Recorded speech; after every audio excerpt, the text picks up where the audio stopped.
మీరొచ్చిన దగ్గర నుంచి నాతో పాటే ఉంది. నేను తినిపిస్తే తినేది, నాతో ఆడుకునేది, నా పక్కనే పడుకునేది, ఎన్నో కబుర్లు చెప్పేది. అలాంటిది ఇంట్లో సడన్ గా లేకపోతే వెలితిగా అనిపించదా? కూతురు ఇంట్లో లేకపోయినా నువ్వు నీ భార్య హ్యాపీగా ఉంటున్నారేమో కానీ నేనుండలేన్రా. నేను దేన్నైనా ఇష్టపడితే అంత ఈజీగా వదులుకోలేను. అను విషయంలో నేను పడుతున్న బాధ మీకు అతిగా అనిపించొచ్చు, లేకపోతే ఆర్టిఫిషియల్గా అనిపించొచ్చు. కానీ నేను ఒక తల్లిని కదరా, ఇలాగే ఉంటాను. ఇష్టపడితే ఇలాగే బాధపడతాను.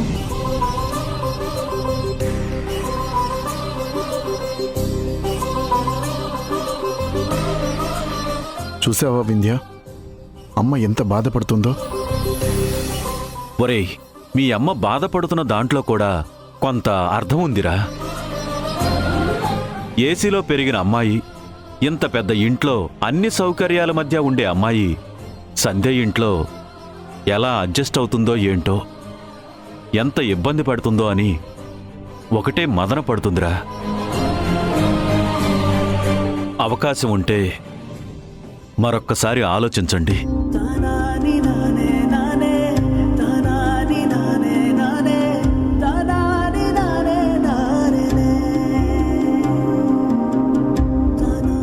వింధ్య, నాన్న చెప్పింది కూడా నిజమే కదా.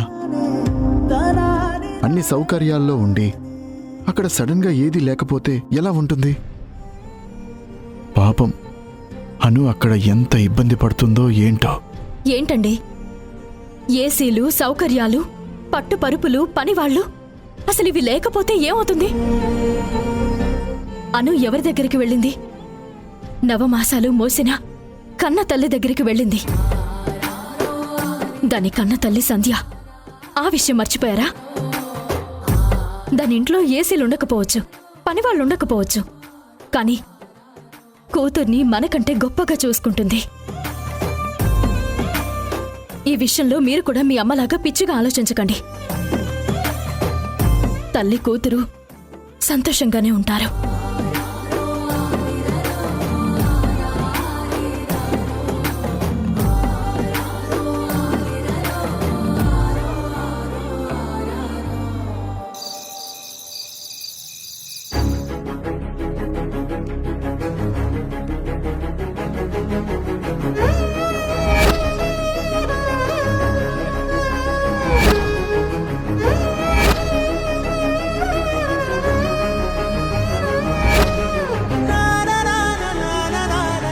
భూమి, నిద్రపోకుండా ఏం ఆలోచిస్తుంది నా చిట్టి తల్లి? అమ్మా, నేనొకసారి నిన్ను ముట్టుకోవచ్చా? అదేంటమ్మా అలా అడుగుతున్నావు? ఎందుకు ముట్టుకోకూడదు? ముట్టుకో.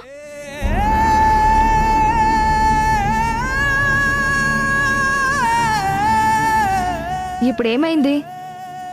ఎందుకలా అడిగా? ఒకరిని మనం ముట్టుకుంటే ఏమీ కాదు కదమ్మా? ఏమీ కాదు. అసలు నీకు ఇలాంటి డౌట్ ఎందుకు వచ్చింది? మరేమో అను అక్క నేను టచ్ చేయగానే చెయ్యి వెనక్కి లాక్కొని కోపంగా చూస్తుంది. నేను టచ్ చేయడం తప్ప అమ్మా? అలా టచ్ చేయకూడదా? అదేం లేదమ్మా, తను చిన్నపిల్ల కదా, తెలియక అలా చేసుంటుంది. నేను ఉదయాన్నే తనతో మాట్లాడతానులే. అయ్యో, తన తప్పని నేనేమీ అనట్లేదమ్మా. నేను ఆశ్రమంలో ఉన్నప్పుడు కూడా ఆయమ్మకి పొరపాటును తగిలినా, నేను ఆవిడ ముట్టుకున్నా సరే తను విసుక్కునేది. తన చెయ్యి పెట్టుకుంటే వెంటనే తోడుచుకునేది. ఇప్పుడు అలాగే అను అక్క కూడా చేస్తుంది. నేను ఎవరిని పడితే వాళ్ళని ముట్టుకోద్దా? నాలాంటి వాళ్ళు దూరంగా ఉండాలా అమ్మా? మరి నువ్వు నన్ను తీసుకొచ్చి ఈ ఇంట్లో పెట్టుకున్నావు కదమ్మా, మరి ఈ ఇంటికి ఏం కాదా? రోజు నేను మీ అందరినీ నేను పెట్టుకుంటున్నాను కదా, మీకేమీ అనిపించట్లేదా? చిట్టి తల్లి, అలాంటిది ఏమీ ఉండదు. తల్లికి కూతురికి మధ్య ప్రేమ తప్ప ఇంకేమీ ఉండదు. అలాగే అక్కా చెల్లెళ్ల మధ్య బంధం కూడా అలాంటిదే. అను నీకు సొంత అక్క లాంటిది. నువ్వు తనని అక్క అని పిలు, లేదంటే సిస్టర్ అని పిలు. మీరిద్దరూ ఒకే తల్లి కడుపున పుట్టిన అక్క చెల్లెళ్ల మాదిరిగా కలిసిమెలిసి ఉండాలి. అలాగే అమ్మా. అను అమెరికాలో పెరిగింది కదమ్మా, ఇక్కడ పద్ధతులు ఏమీ తెలియవు. పైగా ఇంట్లో వాళ్ళ నానమ్మ గారాబం వల్ల కాస్త మంకు పట్టుంటుంది. అందుకే వింధ్యమ్మ తనని మన దగ్గర వదిలేసి వెళ్ళింది. తనని మనమే మన దారిలోకి తెచ్చుకోవాలి, సరేనా? అలాగే అమ్మా. అను అక్కల అన్న నాకేం బాధ అనిపించలేదు. తను ఎన్ని అన్నా నా అను అక్కే కదా, నేనేం బాధపడను.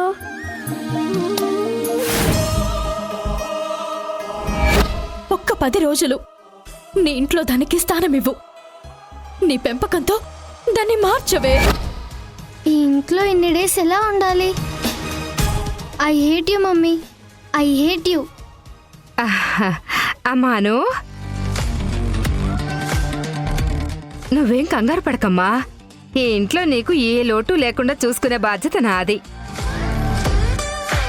ఇప్పటికిప్పుడు ఏసీ పెట్టించలేను కానీ ఇదిగో ఇది నా మంచం. ఇక నుంచి నువ్వు ఈ మంచం పైనే పడుకో. మరి నువ్వెక్కడ పడుకుంటావు? నేను కింద పడుకుంటానమ్మా.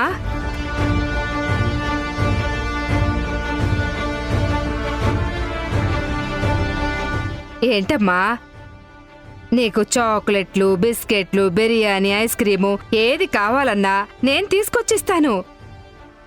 నన్ను నీ సొంత నానమ్మే అనుకో.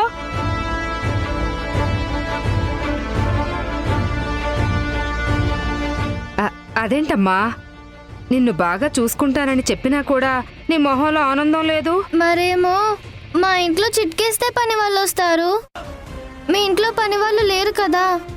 ఎందుకు లేరు? నువ్వు చిటికే ఇట్టే వస్తారు. ఎవరు వస్తారు? నేనే వస్తాను. నేనే నానమ్మననుకో, నేనే పని మనిషిని అనుకో. ఇదిగో మా సంధ్య కడుపున పుట్టిన బిడ్డ మాకు దూరం అయింది. తనుండుంటే నీ వయసు ఉండేది. నిన్ను చూస్తుంటే నా మనవరాల్ని చూసినట్టే ఉంది. నా సొంత మనవరాలకే చేస్తున్నాను అనుకుంటాను. నువ్వే మొహమాట పడకు. ఇక్కడ నీకే లోటు రాకుండా నేను చూసుకుంటాను, సరేనా? హ్యాపీగా నిద్రపో. నేను నేల మీద పడుకుంటాను కదా.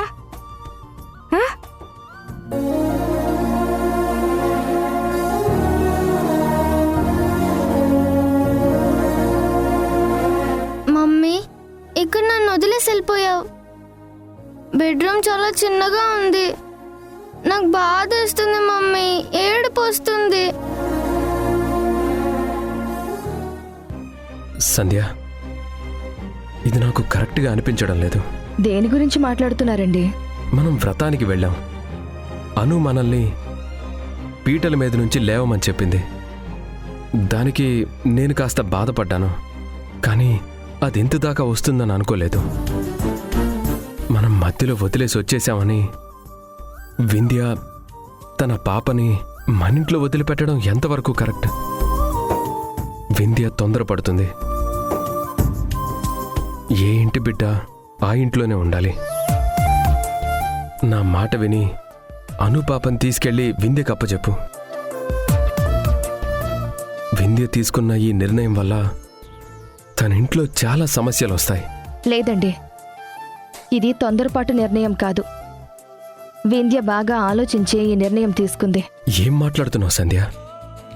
అనుకి గారాభం ఎక్కువ అవుతుంది, తన పద్ధతి మార్చాలి అని అది నాతో చెప్తూనే ఉందండి. రోజురోజుకి అను బిహేవియర్ చూసి తను కంగారు పడుతుంది. చిన్నపిల్ల, ఏమీ కాదు, ముందు ముందు అన్నీ తెలుసుకుంటుందిలే అని చెప్పాను. కానీ అది మనశ్శాంతిగా ఉండడం లేదు. ఒక్కోసారి ఉన్న ప్లేసు, పరిస్థితులు మారినప్పుడు కూడా పిల్లల్లో మార్పు వస్తుంది. వింధ్య కూతురైతే మాత్రం నా కూతురు కాదా? నా ఇంట్లో ఉండకూడదా? వింధ్య తన కూతుర్లో మార్పు కోరుకుంటుంది. పైగా నా మీద నమ్మకంతో నా చేతుల్లో పెట్టి వెళ్ళింది. నేను తిరిగి అనుని మార్చి దాని చేతుల్లో పెడతాను. అను అల్లర్ని, తన మంకుపట్టుని అన్నింటినీ సరిచేసి వింధ్య కోరుకున్నట్టుగానే మారిన అనుని తనకప్పచెప్తాను. అను మారితే అందరూ సంతోషపడతారు కదా. సరే సంధ్య, అను పెద్దింటి అమ్మాయి, కాస్త జాగ్రత్త. నేను చూసుకుంటాను కదండి. రండి, భోజనం వడ్డిస్తాను.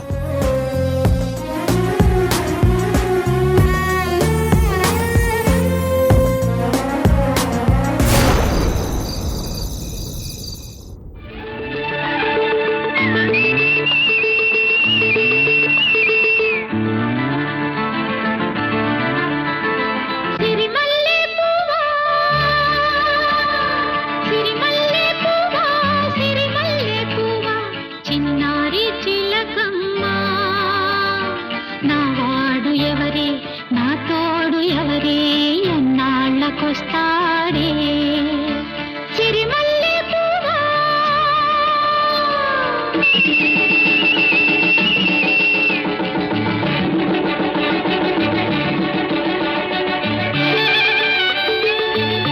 చిన్ని చిన్ని రా. ఏంటి సన్నీ? నువ్వు రావే. తెల్లారబోతుంటే నా కల్లోకి వస్తాడే, కళ్ళారా చూద్దామంటే నా కళ్ళు మూస్తాడే. ఆ అందగాడు నా ఈడు జోడు ఏడే, ఈ సంధ్య కాడ నా చందమామ రాడే. చుక్కల్లారా దిక్కులు దాటి వాడెన్నాళ్ళకొస్తాడో సిరిమల్లె పువ్వా. దీనికి రోజు రోజుకి కోరికలు పెరిగిపోతున్నట్టున్నాయి. చిచి, ఏం మాట్లాడుతున్నావు సన్నీ? అదేనే పెళ్లి కోరికలు.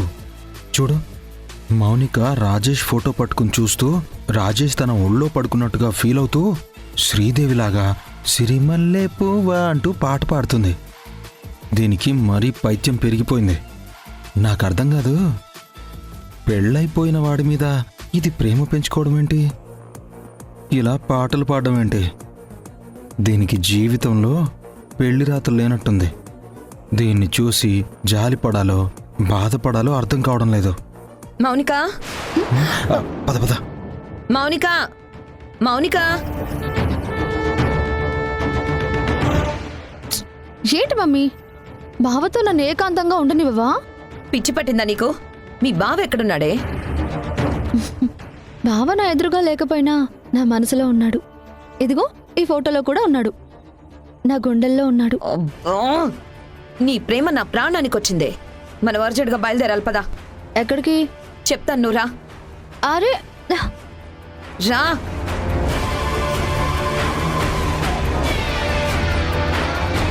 మౌనికేమో ప్రేమ మైకంలో ఉంది, రాధిక ఏమో వేరే ట్రాన్స్లో ఉంది. మౌనిక ప్రేమను చూసి పిచ్చిదనుకోవాలో, రాధిక ఆతృతను చూసి ఏదో కుట్ర చేస్తుందని అనుకోవాలో అర్థం కావడం లేదు. ఉన్నట్టుండి మౌనికని బలవంతంగా ఎక్కడికి తీసుకెళ్తున్నట్టు? ఈ రాధిక కూతురుని తీసుకెళ్ళి ఏం చేయబోతున్నట్టు? మళ్ళీ భూమి కోసం ఏదైనా ప్లాన్ చేయబోతుందంటావా? చచ్చా, మళ్ళీ భూమి కోసం వెళ్తే సంధ్య ఊరుకుంటుందా? పైగా భూమి అంటే సంధ్యకి ఎంత ఇష్టం. అది నీకు తెలుసు, నాకు తెలుసు. అయినా మీ పిన్ని ఎన్ని కాపురాలు కూల్చింది, ఎన్ని జీవితాలు నాశనం చేసింది. ఈ పాపిష్టిది మళ్ళీ భూమికి ఏదో అన్యాయం చేయడానికి ఏం కుట్రకి తెరలేపుతుందో ఏంటో. నిన్ను నన్ను పాపతో పాటు దుబాయ్ పంపిస్తున్నాను, మనల్నిద్దరినీ ఉద్ధరిస్తున్నాను అని చెప్పింది. దుబాయ్ లేదు, గిబాయ్ లేదు, మన ఇద్దరిని ఇక్కడ వదిలేసి భూమిని మాత్రమే పంపించాలని చూసింది. ఇది పైకి కనబడదు కానీ గుండెలు తీసిన బంటు. అంత ఈజీగా నమ్మడానికి లేదు. ఖచ్చితంగా ఇదేదో పిచ్చి పని చేస్తుంది. ఈసారి ఏ పిచ్చి పని చేసినా అన్ని విషయాలు సంధ్యతో చెప్పాలి. మనము ఆ భూమిని కాపాడాలి. సరే సన్నీ. అదే రైట్ చిన్ని.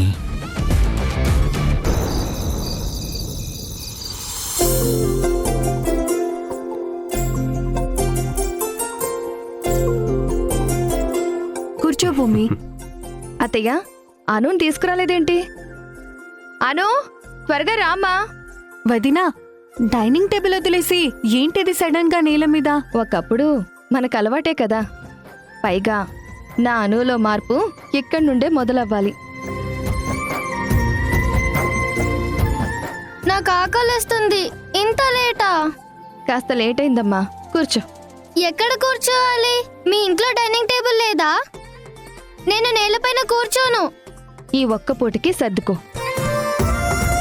డైనింగ్ టేబుల్లో ఏదో ప్రాబ్లం ఉంది, అందుకే కింద కూర్చుని భోంచేద్దాం. అను, మా వదిన పప్పు ఎంత బాగా వండుతుందో తెలుసా? పప్పు నెయ్యి వేసుకుని తింటే ఎంత కమ్మగా ఉంటుందో. కూర్చో, భోంచేద్దాం. పప్పు నెయ్యా? చీచి.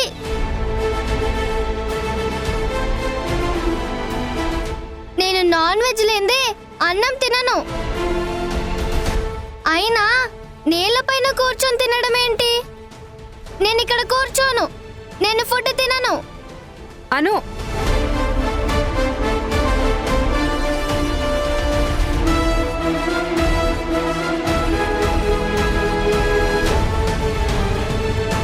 ఈ ఇంట్లో చికెన్ లేదు, పిజ్జా లేదు, కూర్చొని తినడానికి డైనింగ్ టేబుల్ కూడా లేదు. ఎలా ఉండాలి? నాకు నరకంగా ఉంది. I hate you mummy. ఈ ఇంట్లో నేను ఉండలేకపోతున్నా. ఈ పనిష్మెంట్ నా వల్ల కాదు. నేను ఇన్ని డేస్ ఎలా ఉండాలి మమ్మీ? సంధ్య, పాపేంటి మరీ ఇంత మొండిగా ఉంది? మన ఇంట్లో ఉండగలుగుతుందా? నేను అదే చెప్తున్నానురా. ఎవరు పడితే వాళ్ళు ఇలాంటి ఇంట్లో ఉండగలుగుతారా అని.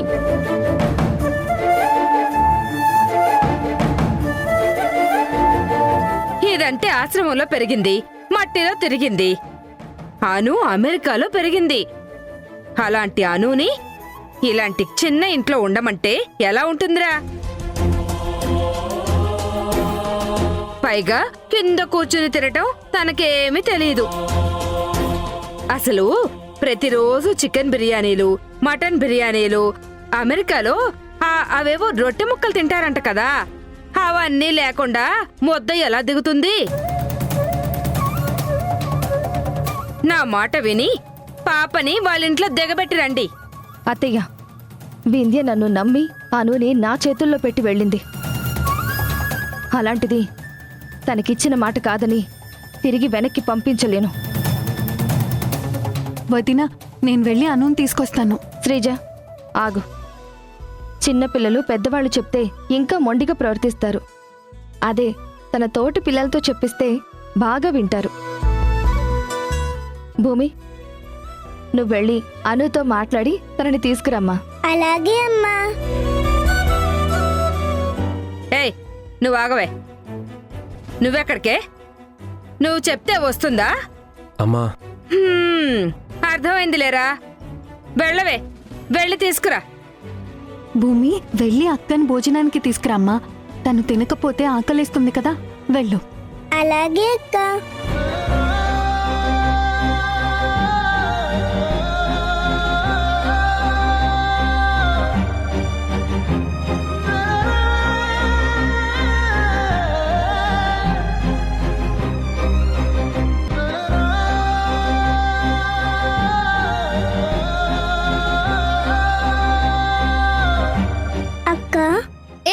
అక్క ఏంటి? నువ్వు మా మమ్మీ కడుపున పుట్టావా? లేదు కదా. మా మమ్మీ, మా డాడీ, మా వాణి, మా తాతయ్య, మా ఫ్యామిలీ వేరు, మీ ఫ్యామిలీ వేరు. నన్ను అక్క అని పిలుస్తావేంటి? పైగా వీళ్ళు నిన్ను తెచ్చుకొని పెంచుకున్నారంట. ఇంకోసారి నన్ను అక్క అని పిలవద్దు. అలాగే. అలాగే అని అలా చూస్తున్నావేంటి? వెళ్ళు.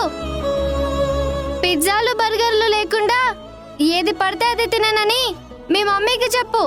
మీరు ఇప్పుడు ఏం చేయను? ఆకలి అవుతుంది కదా. పస్తులుంటాను. నువ్వు ఇంతకు ముందు ఎప్పుడైనా ఏమీ తినకుండా ఉన్నావా? ఎప్పుడూ లేదు. ఎందుకలా అడుగుతున్నావు? నేను ఒక రోజు ఉన్నాను. ఒకరోజు ఆశ్రమంలో అన్నం సరిపోక, అన్నం లేక మంచినీళ్ళు తాగి ఉండాల్సి వచ్చేది. మా ఫ్రెండ్ దివ్య ఉండేది. తనకి బాగా ఆకలి ఎక్కువ. అన్నం సరిపోనప్పుడు ఆకలి తట్టుకోలేక ఏడ్చేది. అందుకే నా అన్నం కూడా తనకిచ్చి మంచినీళ్ళు తాగి ఖాళీ కడుపుతో నిద్రపోయేదాన్ని. ఏయ్, ఇప్పుడు అవన్నీ ఎందుకు చెప్తున్నావు? నీకోసమే చెప్తున్నాను. ఏమీ తినకపోతే నువ్వు నీరసమైపోతావు. ఈ ఆకలి బాధ నాకు బాగా తెలుసు. నువ్వు తట్టుకోలేవు. నేను పడిన బాధ ఎవ్వరూ పడకూడదు. తినకపోతే కళ్ళు తిరుగుతాయి. నా మాట విని ఏదొకటి తినవా? లేదంటే రాత్రి అంతా ఆకలితో బాధపడాల్సి వస్తుంది. నిజంగానే నువ్వు ఆశ్రమంలో అన్ని బాధలు పడ్డావా? అవును, మా ఆయమ్మ చెప్తూ ఉండేది. జీవితంలో ఏ కష్టమైనా రావచ్చు, కానీ కడుపు కూటి కష్టం రావద్దని. కూటి కష్టం అంటే ఏంటి? అంటే తినడానికి అన్నం లేని పరిస్థితి రావద్దని.